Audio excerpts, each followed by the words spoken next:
All right, so we'll look at a couple more examples. We'll kind of add some of the other rules that we haven't dealt with, some of the ones toward the bottom here. Something like negative 5 x to the 5th y raised to the, let's raise it to the 3rd power. Okay, so on this one, let's double check. Yeah. Okay, so on this one, I've got one copy of each factor, or of each base. So I can't really use either of the top 2 rules because that requires 2 copies of those bases, or 2 factors with those bases.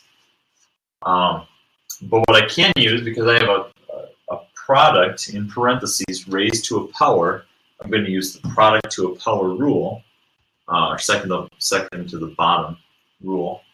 And I'm going to apply that power to each of the factors in the parentheses. Now, the rule only has stated 2 factors in the parentheses, but it works, it applies, even when we have 3 or 4 or more factors. So the number of factors doesn't matter.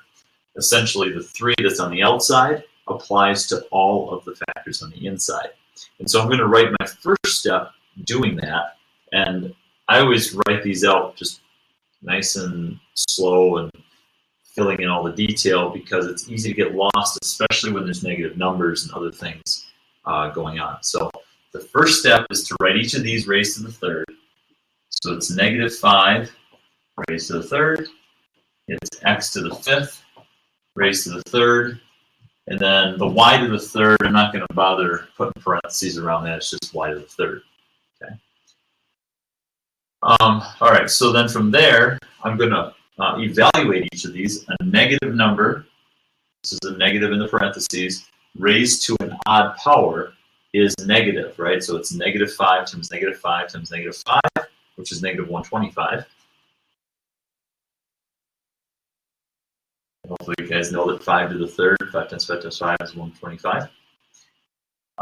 Then you have x to the 5th to the 3rd. Well, that's a power to a power rule, which is where you multiply the 2 powers. So this would be x to the 15th power.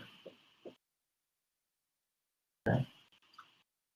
And then finally, y to the 3rd just comes down. There's nothing we can really do to simplify that. So I just have y to the 3rd. At this point, nothing else simplifies. Notice one thing, a lot of students make the mistake here of trying to put this 125 on the bottom. Notice, though, it doesn't have a negative power, it itself is negative, which is different. Okay, so if you just have a negative number, it just stays where it's at. It's only when the negative is in the power that you would move it anywhere to, move it to a different spot in the fraction. So as it is right now, this is as simplified as it gets. Okay, so final answer, negative 125 times x to the 15th, y to the 3rd. Okay, so that's a good one. All right, again, let's try to build a few of these different rules together.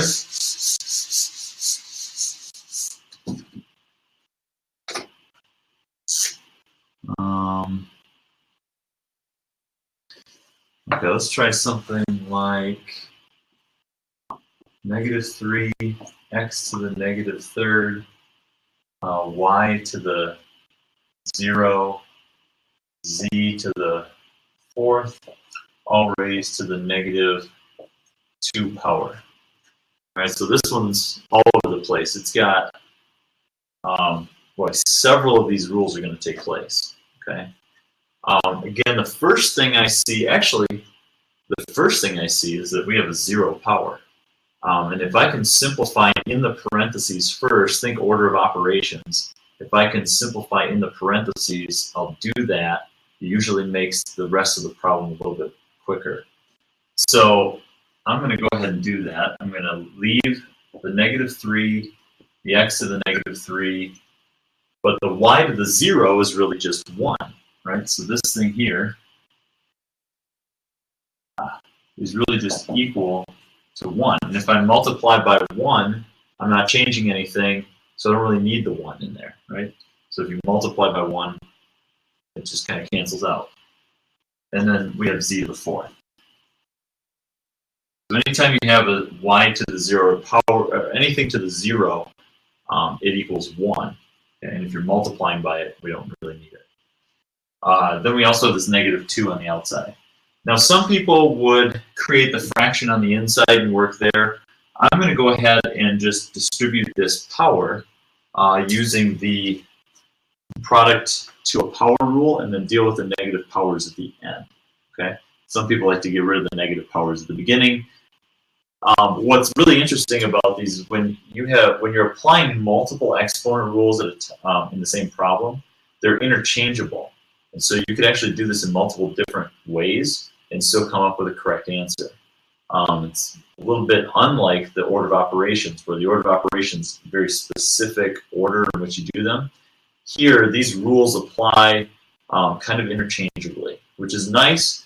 It can be a bit confusing at times, especially if I'm doing a problem and you would do it a different way. You think that you're wrong, but you're not. You're just doing it different. Okay. And so here, I'm going to go ahead and apply the -2 to all of the factors, kind of like I did on the last example. So it's -3 to the -2. It's x to the -3 to the -2, and then z to the 4th to the -2. So everything gets multiplied by a -2 there. Okay. Then I just simplify using the power to a power rule when needed. Although here, this one, I can't really do that. So I'm going to leave this one. I don't have a power on the inside. I'll deal with that in just a moment. This -3 to the -2 is a tricky one, so I'm going to save that aside at the end. Here, power to a power, multiply the powers. -3 times -2 is +6. So that's x to the 6th. Z to the 4 to the -2 multiplied to -8. That becomes z to the -8. Okay. So at this point, anything that has a negative power on it, I'm going to move to the bottom, and anything with a positive power, I'm going to leave on top. So that would tell me then that x to the 6th stays on top, and on the bottom, I'm going to have -3 raised to the 2nd power. Again, the -2 becomes a +2 when I move it to the bottom. But notice the 3, the base, doesn't change sign. It's only the power that changes sign. Same here with the z. Z to the -8 becomes z to the 8th when I put it on the bottom. Okay. And so then I can simplify. My x to the 6th stays. The z to the 8th stays. I'll write that in.